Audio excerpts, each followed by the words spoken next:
बच्चे और nursing students और जानते हुए आपको अपने कर्तव्यों के बारे में भी पता होना चाहिए। दिन में काम करते हैं तो शाम को थकान हो जाती है। पूरे विश्व के अंदर अंतर्राष्ट्रीय युवा दिवस के रूप में मनाया जाता है। विश्व में अंतर्राष्ट्रीय युवा दिवस के रूप में मनाया उस देश की रीढ़ की हड्डी के समान होता है। यदि देश का युवा सही रही, युवा उस देश के विकास के रूप में सबसे बड़ी बाधा बन के रूप सामने आता है और बिल्कुल गोपनीय रखा जाता है। अगर आपके आसपास आपके सराउंडिंग में कोई व्यक्ति भी हमारे रजिस्ट्रेशन में नहीं आ पाए हैं जो HIV पीड़ित है, 122 जांच की गई जिला जिन के अंदर HIV पीड़ित व्यक्तियों की, उनमें से 218 लोग HIV पीड़ित पाए गए। तो इसको ध्यान में रखें और आप क्या अहम भूमिका निभा सकते हैं देश के विकास में? आप किस जो हमारा Haryana state AIDS control society है उसने ये फैसला लिया है कि हम एक माशा है जो अपने देश के लिए एक बोझ बन जाता है निभाने की, वो विकास में भूमिका निभाने की बजाय जो आज का है वो है HIV एड्स के बारे में युवाओं को जागरूक करना। तो इस वक्त 45,000 पूरे हरियाणा की, तो 45,000 लोग HIV ग्रसित है हमारे हरियाणा के अंदर, और हमारे जिन के अंदर HIV ग्रसित व्यक्ति है, जिनमें से मात्र 2700 लोगों का हमारे यहाँ रजिस्ट्रेशन हुआ है जो अपना HIV ट्रीटमेंट ले रहे हैं। लेकिन अगर ये थकान लंबी चलेगी, हफ्ता 10 दिन चलेगी, हल्का फीवर, खतरे की घंटी है। तो इसके लिए युवाओं को ये बताना किए हैं कि हम सबसे पहले युवाओं को HIV एड्स जो आज का यूथ है वो अपने रास्ते से कहीं भटक ना जाए। प्रत्येक जो देश है वो उस देश का जो भविष्य है वो यूथ के ऊपर पूरी तरह से डिपेंड करता है, और यूथ अगर अपने पथ से भ्रष्ट हो जाएगा या अपने पथ से भटक जाएगा तो वो स्वयं के लिए, अपने परिवार समाज के लिए और देश के लिए तरक्की नहीं कर सकता। यही आज के कार्यक्रम का मेन मकसद है कि उनको जो है वो एक स्ट्रीम लाइन में एक सही दिशा के अंदर जो है वो प्रेरित करना।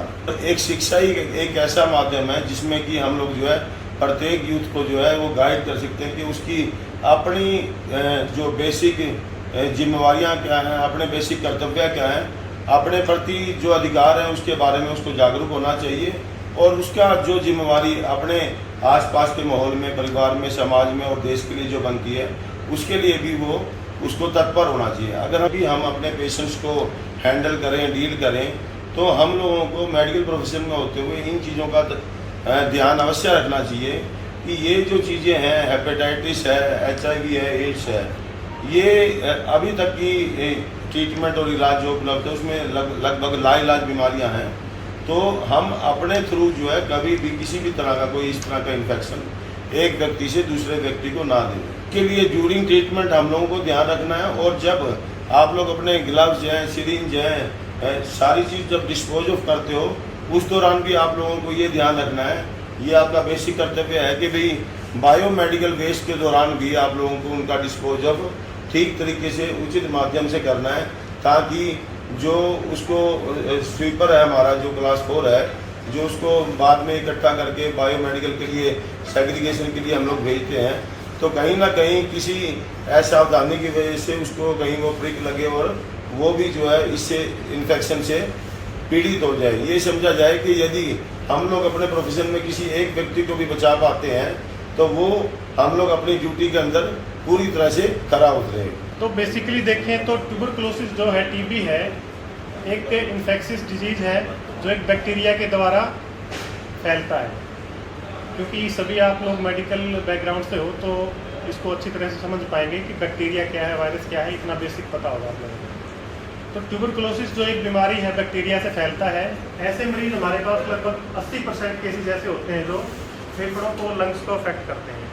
दूसरा जो ग्रुप है वो है एक्स्ट्रा पल्मोनरी ट्यूबरकुलोसिस, जो कि लंग्स को में हो सकती है, GIT ट्रैक्ट में हो सकती है, इवन ब्रेन में हो सकती है, किसी भी शरीर के ऑर्गन में ये हो सकती है। जो मेजॉरिटी ऑफ केसेस हमारे TB के वो लंग्स में होते हैं, जिनको हम पल्मोनरी ट्यूबरकुलोसिस बोलते हैं।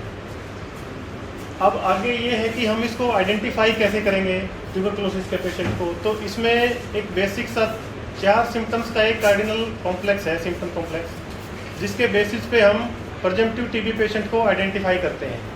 ये 4 सिम्टम हैं।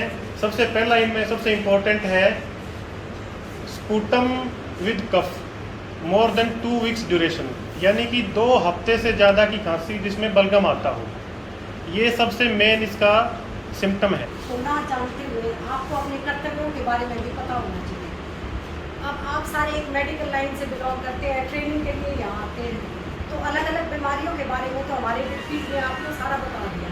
पर मैं आपको ये बताना चाहूँगी कि हमारी सरकार की तरफ से बहुत सारे नेशनल प्रोग्राम शुरू किए गए हैं जिस लेवल के साथ, और हमारे साथ आप करवा लेना यार। आपको ये पता होना चाहिए कि सिविल हॉस्पिटल में क्या क्या सुविधा दी जाती है, और इसके साथ ही जब आपको बहुत सी चीज़ें आपको नहीं पता चलेंगी जो अब तक आप सिर्फ अपनी ड्यूटी करके चले जाते हैं, आप ये नहीं देख पाते कि और क्या क्या सुविधाएँ यहाँ मिली हैं। अब आप जब आपको ये पता चलेगा यहाँ जो सारी सुविधाएं हैं, उसके बाद ही आप अपने आसपास अपने घर परिवार में सबको जागरूक कर पाओगे कि सरकार द्वारा ये सुविधाएँ यहाँ उपलब्ध करवाई जाएंगी। इससे अलग जैसे डॉक्टर भोला ने बताया, आज का युवा वर्ग नशे की तरफ बहुत खिंचा जा रहा है, तो मैं आपसे सबसे अनुरोध करूँगी कि आप सब प्रण लें कि हम नशे की तरफ बिल्कुल नहीं जाएंगे। आपके माता पिता ने बहुत मेहनत करके आपको पढ़ाने के लिए भेजा है, आज एजुकेशन भी बहुत कॉस्टली है, आप उनके सपनों को पूरा करो ताकि देश के तरक्की में योगदान दे सकें। इससे अलग अब एक इंटरनेट सबसे बड़ी समस्या है, ये भी डॉक्टर भोला ने आपको बताया। हर एक चीज़ के साथ पॉजिटिव और नेगेटिव जुड़े होते हैं, इसका बहुत फ़ायदा है, पर हम उस फ़ायदे की तरफ ना जाके इसके नेगेटिव में ज़्यादा आज का युवा वर्ग रहता है और उसमें ज़्यादा समय व्यतीत करता है। आप इसको अपनी तरक्की के लिए इस्तेमाल करें, तो इंटरनेट कोई बुरी चीज़ नहीं है, ठीक है, आप उसमें अपने एंटरटेनमेंट के लिए भी यूज़ कर सकते हो कुछ समय, और उस पर ज़्यादा समय खराब ना करके इसको आप अपनी पॉजिटिव उसके लिए नॉलेज बढ़ाने के लिए यूज़ करें। आपकी ट्रेनिंग से रिलेटेड भी उसको बहुत मटीरियल मिलेगा, तो इसको ध्यान में रखें और इंटरनेट का गलत इस्तेमाल ना। किए हैं कि हम सबसे पहले युवाओं को HIV/AIDS